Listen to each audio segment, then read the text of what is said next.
All right, here we are, Fiscal Fitness. Once again, we are in Mighty today, joining our friends at Coast 360. Andrew Bora is an expert in the area of planning and everything. And Drew, if I may use you as an example, because you are very, very happily married. Yes. We're talking about newlyweds today and some of the financial planning that goes into that.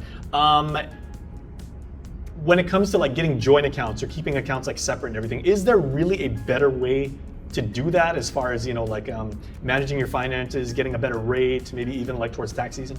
Oh yeah. So as someone who's married, I've found a lot of benefits and good tips to have when it comes to shared accounts. So when it comes to married couples, each couple should have a total of 4 accounts. So there's an individual savings for me, individual savings for her, a joint savings, and a joint checkings.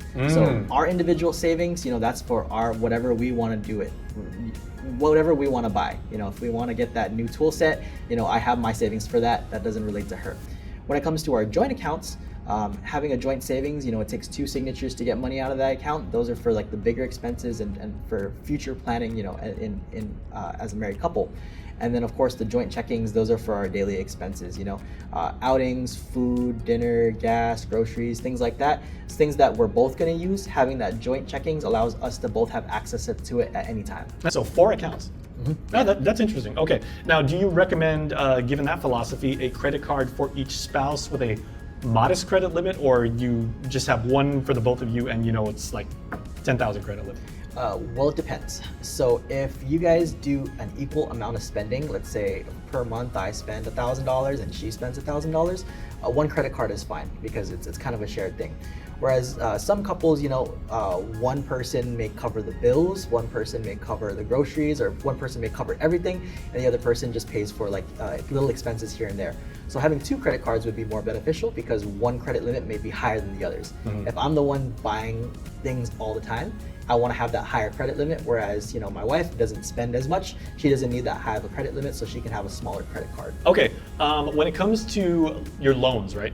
If you should say you're getting a vacation loan, a car loan in the future, is it better to have you and your spouse co-sign on each other's like loans as co-applicants, or is it smarter to actually say, I don't want to encroach on my partner's credit score, potential, like debt obligations for the future, and what's the best way to do that? Okay, so when it comes to you and your spouse, it's good to co-sign because Guam is a community property state. So what is mine is hers, what is hers is mine. Yeah. It doesn't really matter if they co-sign, but it's when you start to get mom, dad, brother, sister, son, daughter involved. That's when it gets a little bit messy because they have their own financial responsibilities, they have their own income, and they may not be very supportive sometimes as a co-signer. But when it comes to you and your spouse, having them co-sign, it won't be too much of an issue. Okay. How about common law, like wife? If you're married, either married by the judge, married by one of the senators, or you get married in church, it's all good. But what if you were just like in that arrangement where you're living together and not officially married yet, about conjoining finances? So it does not matter. So if you're married, if you're legally married, if you're if it's a common law, it really doesn't matter. We take a look at your credit score, we take a look at your income. Your marital status really shouldn't have a big impact on it.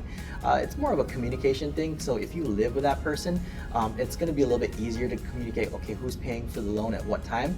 Well, you share the debt, you share the ability to borrow, but obviously as a gentleman and everything, you still open the door and you still like a gentleman 100% through, and a financial expert. So Matt, we always appreciate the expert financial advice you've given here at Coast 360. That's Fiscal Fitness for this week. Thanks for watching. Fiscal Fitness is made possible by our partner, Coast 360 Federal Credit Union. Together we thrive.